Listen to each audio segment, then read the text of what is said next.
അദ്ദേഹത്തിന്റെ മുകളിൽ ഏറ്റവും വലിയ അന്വേഷണം എന്താ? അയാൾ വർഗീയവാദിയാണ്. നമ്മൾ മനുഷ്യനെ അസസ് ചെയ്യുമ്പോൾ നമ്മൾ പ്രസംഗങ്ങളല്ല, അദ്ദേഹത്തിന്റെ പ്രവൃത്തി കൊണ്ട് നമ്മൾ അദ്ദേഹത്തിനെ അസസ് ചെയ്യണം, അല്ലെ? കഴിഞ്ഞ 10 വർഷമായിട്ട് അദ്ദേഹം എങ്ങനെ പ്രവർത്തിച്ചു? ഞാൻ ഗുജറാത്തിൽ പോയി അവിടുത്തെ കത്തോലിക്ക ബിഷപ്പുമാരോട് എല്ലാവരോട് ഡിസ്കസ് ചെയ്തിട്ടുണ്ട്, മുസ്ലിങ്ങളോട് ഡിസ്കസ് ചെയ്തിട്ടുണ്ട്, എല്ലാവരോടും ഡിസ്കസ് ചെയ്തു. കാരണം ഞാൻ അവിടെ പോയാൽ, ഒരു സ്ഥലത്ത് പോയാൽ ഞാൻ അവിടെ ഗസ്റ്റ് ഹൗസിൽ എയർ കണ്ടീഷൻ മുറിയിരിക്കുന്ന ആളല്ല. ഞാൻ എവിടെ പോയാൽ ഓട്ടോറിക്ഷ യാത്ര ചെയ്യും, ഓട്ടോറിക്ഷക്കാരോടും പെട്ടിക്കടക്കാരോടും എല്ലാം സംസാരിക്കുന്ന ആളാണ്. പുള്ളിയാണ് പ്രവർത്തിക്കുന്നത്. കഴിഞ്ഞ 10 വർഷമായിട്ട് ഗുജറാത്തിൽ എവിടെയെങ്കിലും കലാപങ്ങൾ നടന്നിട്ടുണ്ടോ? നമ്പർ 1. ഏതെങ്കിലും ഒരു വിഭാഗത്തിനെതിരെ പുള്ളി ഏതെങ്കിലും നടപടി എടുത്തിട്ടുണ്ടോ? ഉണ്ടോ? ഏതെങ്കിലും കംപ്ലൈന്റ് ഉണ്ടോ? ഏതെങ്കിലും ക്രിസ്ത്യാനികൾക്കോ മുസ്ലിങ്ങൾക്കോ ആർക്കെങ്കിലും അവിടെ കംപ്ലൈന്റ് ഉണ്ടോ? ഇല്ല. എല്ലാവരും പറയുന്നത് മോദി വളരെ ഫെയർ ആയിരിക്കുന്നു, ആരോടും യാതൊരു ദർശനം കാണിക്കാതെ വളരെ ഫെയർ ആയിട്ട് അഡ്മിനിസ്ട്രേഷൻ നടത്തുന്നു. പക്ഷേ 2002 ഗോത്ര, ഞാൻ ചോദിച്ചത് ഇന്ത്യയിൽ 31,000 കലാപങ്ങൾ നടന്നിട്ടുണ്ട്. 1947 ശേഷം 31,000 കലാപങ്ങൾ. 1984 ഇന്ദിരാഗാന്ധിയുടെ അസാസിനേഷൻ കഴിഞ്ഞ് രാജീവ് ഗാന്ധി പ്രധാനമന്ത്രിയായിരിക്കുമ്പോൾ ഇന്ത്യയിലെ ക്യാപിറ്റലില് ആർമിയെ വിളിച്ചാൽ 5 മിനിറ്റിനകം ആർമി ഒക്യുപ്പൈ ചെയ്യാൻ പറ്റുന്ന ഇന്ത്യയുടെ തലസ്ഥാനത്ത് 6,500 സർദാർജിമാരെ രാജീവ് ഗാന്ധി പ്രധാനമന്ത്രിയായിരിക്കുമ്പോൾ ചുട്ടുകൊന്നു. എന്നിട്ട് നമ്മൾ ആരും രാജീവ് ഗാന്ധി വർഗീയവാദിയാണെന്ന് പറയുന്നില്ലല്ലോ. എന്തുകൊണ്ടാ? നല്ല സുന്ദരമായ മുഖമുള്ളവർ, കോൺഗ്രസ്സുകാരനായിരുന്നു, രാജകുമാരനായിട്ടല്ലേ? ഇവിടെ AK ഭരിക്കുമ്പോൾ മാരാട് കലാപം ഉണ്ടായല്ലോ. നമ്മളെന്ത് AK വർഗീയ കലാപക്കാരനാണ് പറയാത്തതുകൊണ്ടാ?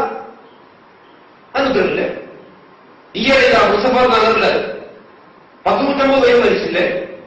അഖിലേഷ് യാദവ് വർഗീയ കലാപക്കാരനല്ലല്ലോ.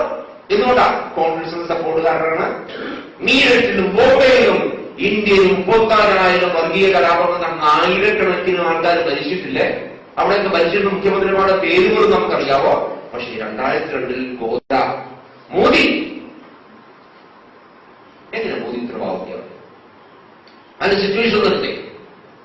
ഗോത്രയും ഗുജറാത്തും കേരളമല്ല, മഹാരാഷ്ട്രയല്ല, മധ്യപ്രദേശല്ല, ആഴ്ചയിൽ ഒരിക്കൽ വർഗീയ കലാപം നടക്കുന്ന സ്ഥലമാണ് ഗുജറാത്ത്. കാരണം സ്വാതന്ത്ര്യം കിട്ടിക്കഴിഞ്ഞ് ഇന്ത്യ വിഭജിച്ച ആ ഇൻഡിപെൻഡൻസ് കഴിഞ്ഞ് പാകിസ്ഥാനും തമ്മിൽ വിഭജിച്ചതിന്റെ മുറിവുകൾ ഇപ്പോഴും നിൽക്കുന്ന സ്ഥലമാണ് പാകിസ്ഥാനും അല്ല ഗുജറാത്ത്, ഗോത്ര. ആഴ്ചയിൽ ഒരിക്കൽ കലാപം നടക്കുന്ന സ്ഥലമാണ്. അഹമ്മദാബാദിന് ആഴ്ചയിൽ ഒരിക്കൽ കലാപം നടക്കുന്ന 100 കണക്കിന് ആൾക്കാർ ഭരിക്കുന്ന സ്വാതന്ത്ര്യം കഴിഞ്ഞ് 47 മുതൽ. അവിടെ ഇതാ അയോധ്യയ്ക്ക് പോകുന്ന ഒരു പുണ്യസ്ഥലത്തേക്ക് പോകുന്ന 2 കമ്പാർട്ട്മെന്റ് പോയി കർഷകന്മാര് എന്ന് പറഞ്ഞ പിൽഗ്രിംസ് അവരെ കത്തിക്കുന്നു. പുണ്യഭൂമിയിലേക്ക് പോകുന്ന ആൾക്കാര് പിൽഗ്രിംസ് അവരെ ഇതാ മണ്ണെണ്ണ ഒഴിച്ച് കത്തിക്കുന്നു. എന്തായിരിക്കും റിയാക്ഷൻ?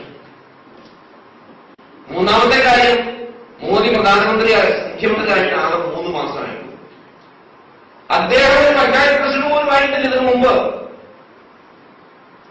ഗുജറാത്തിലെ പോലീസിലെല്ലാം മഹാ യൂസ്ലെസ്സാണ്. അങ്ങനെ ഒരു സ്ഥലത്ത് 3 മാസം മാത്രം മുഖ്യമന്ത്രിയായിരുന്ന ഈ മിസ്റ്റർ മോദിക്ക് എല്ലാ ആഴ്ചയും വർഗീയ കലാപം നടക്കുന്ന ഈ സ്ഥലത്ത് ഇങ്ങനെ ഒരു സിറ്റുവേഷൻ ഉണ്ടാകുമ്പോൾ അതിനെ കൺട്രോൾ ചെയ്യാൻ സാധിക്കുമോ? എന്റെ കാഴ്ചപ്പാടിൽ പറ്റില്ല. ഞാനൊരു വളരെ എഫിഷ്യന്റ് ആയിട്ടുള്ള ഒരു IAS ഉദ്യോഗസ്ഥനായിരുന്നു എന്ന് വിശ്വസിക്കുന്ന ആളാണ്. നിങ്ങൾക്കും അറിയാം, നിങ്ങളൊക്കെ പറയും യെസ്. എനിക്കും അത് അവിടെ ഒന്നും ചെയ്യാൻ പറ്റൂലായിരുന്നു എന്റെ വിശ്വാസം. എനിക്കും ഒന്നും ചെയ്യാൻ പറ്റൂലായിരുന്നു. അങ്ങനെ ഒരു മനുഷ്യനെ നമ്മള് എന്നേക്കുമായി ആ ഗോത്രയെ പറഞ്ഞ് നമ്മള് ഇങ്ങനെ കണ്ടക്ട് ചെയ്യുന്നത് ശരിയാണ്? എന്റെ കാഴ്ചപ്പാട് തെറ്റാണ്.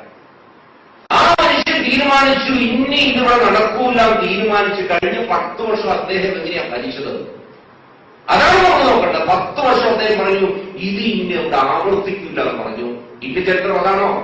ഏത് സംസ്ഥാനം എടുത്താലും ഇതാ ഇന്ന് നാളെ അടുത്ത ആഴ്ച ഒരു പാഠവും പഠിക്കാൻ മുഖ്യമന്ത്രി, രാഷ്ട്രീയക്കാരും, കോൺഗ്രസ് പാർട്ടിയും SPയും അങ്ങനെയുള്ള പാർട്ടികൾ ഭരിക്കുന്നത് മോദി അവർ ഒറ്റ കാര്യങ്ങൾ പാഠം പഠിച്ചു.